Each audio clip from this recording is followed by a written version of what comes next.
13th Amendment was mainly established because of slavery. Slavery is when somebody is under someone else's control. The 23rd of September, 1862, Abraham Lincoln came up with the Emancipation Proclamation. This was a statement that said that all slaves that weren't in the states such as Delaware, Kentucky, Maryland, Missouri, and parts of Virginia and Louisiana, the parts that were already occupied by Northern troops, to be freed. Those were the states still in rebellion against the United States on January 1st, 1863. It was not until December 1865, when the 13th Amendment of the Constitution had been passed, that slavery finally came to an end everywhere in the United States.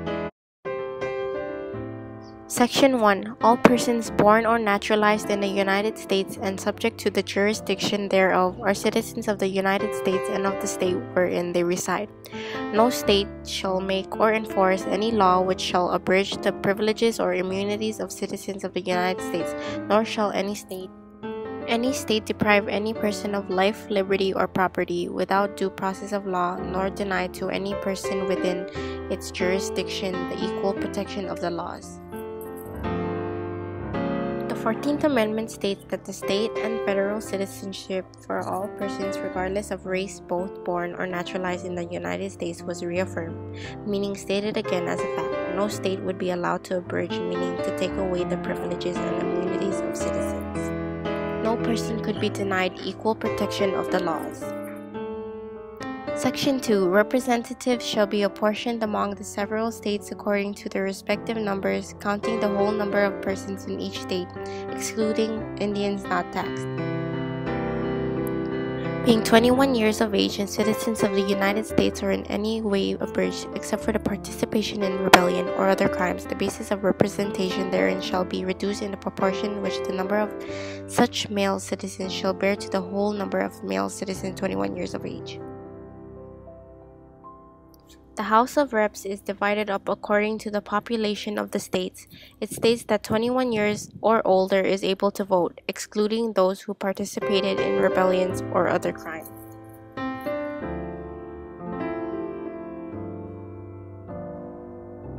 Section 3. No person shall run for public office, civil or military, under the United States or under any state who has previously taken an oath. But Congress may, by a vote of 2/3 of each house, remove such disability. A citizen cannot be elected to public office unless cleared by a 2/3 majority of both Senate and House Reps. Section 4. The validity of public debt of the United States authorized by law, including debts incurred for payment of pensions and bounties for services in suppressing insurrection or rebellion, shall not be questioned.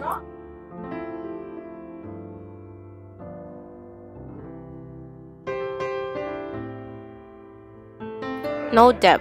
We cannot go in debt to support our enemies, meaning cannot buy goods or products from enemies and getting in a debt. The 15th Amendment was proposed on February 26, 1869 and ratified on February 3, 1870. The citizens of the United States has the right to vote and cannot be denied by the United States or any state. No matter what race you are, whether it be African American, Indian, or Asian, and many more. No matter color, may it be white or black, and if you were a slave before.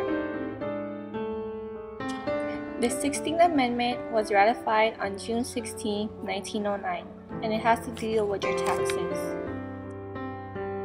The Congress has the power to collect taxes on incomes from whatever source it came from. The Congress does not need to share their plan among other states.